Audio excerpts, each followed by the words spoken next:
সন্ধ্যায় শপথ নেবেন দেশের 23তম রাষ্ট্রপতি মির্জা ফখরুল ইসলাম আলমগীর। জাতীয় সংসদে উৎসব মুখর পরিবেশে ভোট গ্রহণ। সুপ্রিম কোর্টের নির্দেশে হাসপাতালে পাকিস্তানের কারাবন্দী সাবেক প্রধানমন্ত্রী ইমরান খান স্বাস্থ্য পরীক্ষা শেষে ফিরিয়ে নেওয়া হয়েছে কারাগারে। দেখছিলেন সংবাদ শিরোনাম, এবার বিস্তারিত। আজ সন্ধ্যায় শপথ নেবেন নবনির্বাচিত রাষ্ট্রপতি মির্জা ফখরুল ইসলাম আলমগীর।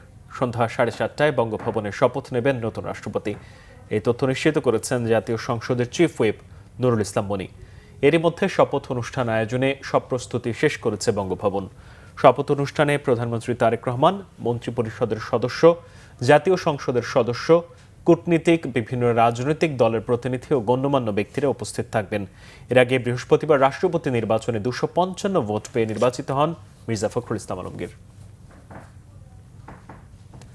দেশের 23তম রাষ্ট্রপতি নির্বাচিত হয়েছেন বিএনপি প্রার্থী মির্জা ফখরুল ইসলাম আলমগীর। গৃহীত 343 ভোটের মধ্যে 255 ভোট পেয়ে নির্বাচিত হয়েছেন তিনি।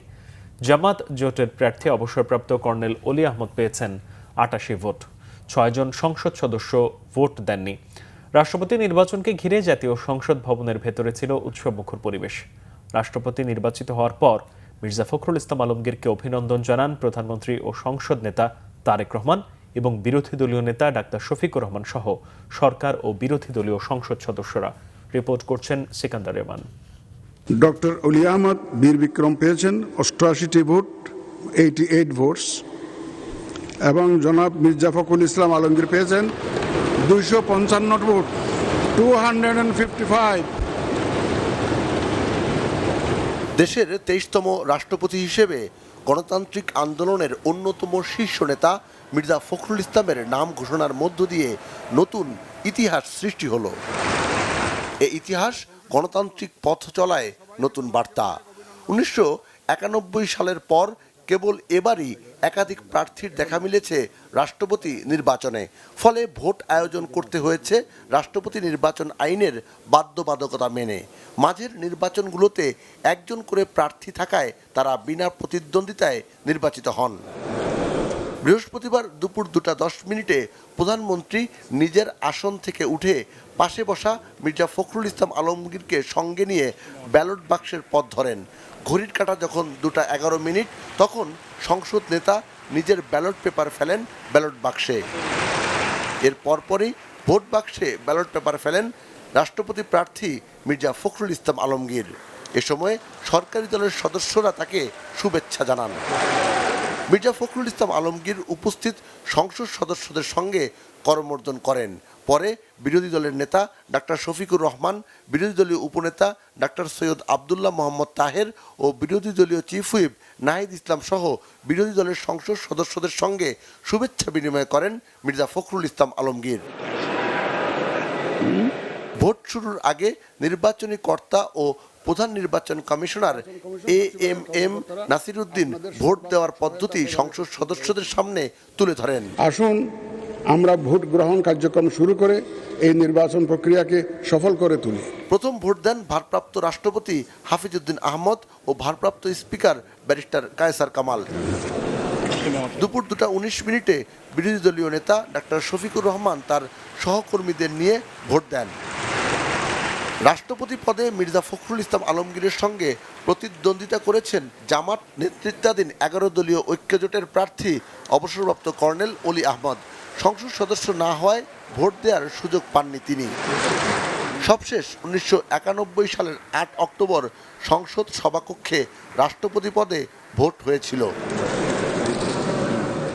দেশের 23তম রাষ্ট্রপতি হিসেবে নির্বাচিত হলেন তৃণমূল থেকে উঠে আসা ত্যাগী রাজনীতিবিদ মির্জা ফখরুল ইসলাম আলমগীর, যিনি গত 17 বছরে স্বৈরাচার বিরোধী আন্দোলনে রাজপথে থেকে নেতৃত্ব দিয়েছেন। 1991 সালের পর এবারই প্রতিদ্বন্দ্বিতাপূর্ণ নির্বাচন হলো রাষ্ট্রপতি পদে।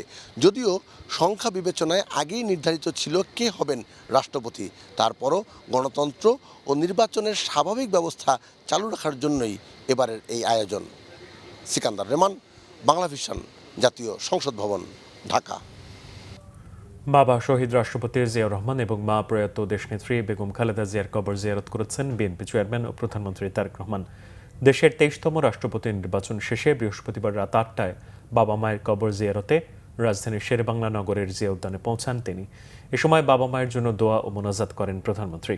মোনাজাত শেষে নেতাকর্মীদের প্রতি শুভেচ্ছা জানান প্রধানমন্ত্রী তারেক রহমান।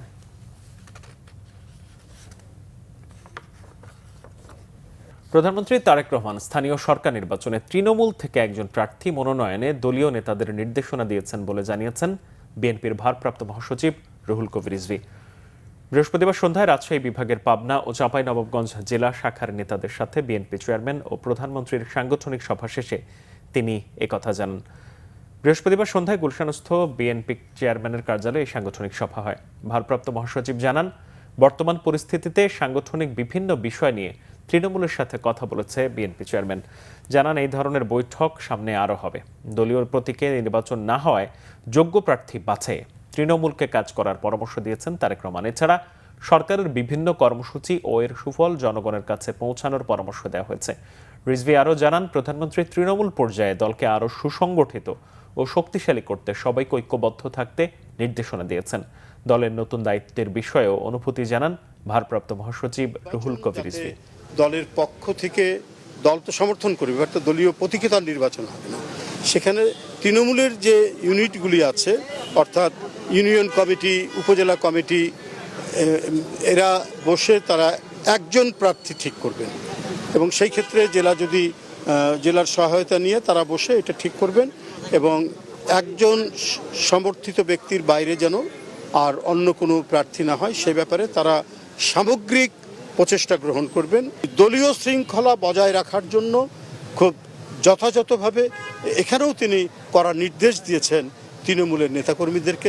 একটা হচ্ছে একটা গর্ব হয় যে আমাকে এই পদ দেওয়া হয়েছে, আমি যদিও এটার যোগ্য নই, এর জন্য আমার আনন্দ হয়, আবার ভয়ও হয় যে আমি এটা ঠিকমতো দায়িত্ব পালন করতে পারবো কি, এই বোধটাও সবসময় কাজ করছে।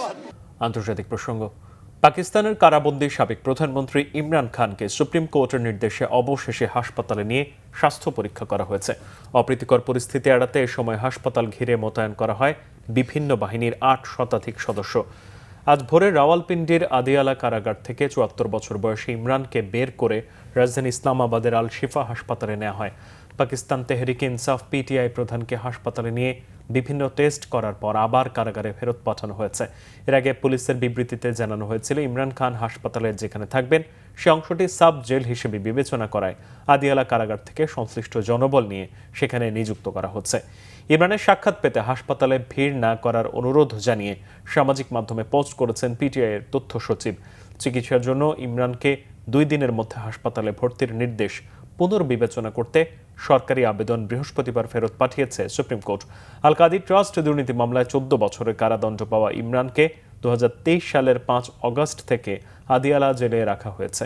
১ অগস্ট কারা কর্তৃপক্ষ ইমরানের স্বাস্থ্য পরীক্ষার ব্যবস্থা করে অনিয়ন্ত্রিত রক্তচাপ, বুক ধড়ফড় করা, মাথা ব্যথা আর অস্থিরতার কথা জানিয়েছে। এ অবস্থার জন্য স্ত্রী, পরিবারের সাথে যোগাযোগ অনিয়মিত হয়ে পড়া এবং সংবাদপত্র ও টিভি দেখার সুযোগ না পাওয়াও অনেকটাই দায়ী বলে মত তার চিকিৎসকদের। এই ছিল এখনকার মতো। পরের সংবাদ বেলা ১১টায় দেখার আমন্ত্রণ রইল। তখন সাথে থাকায় ধন্যবাদ।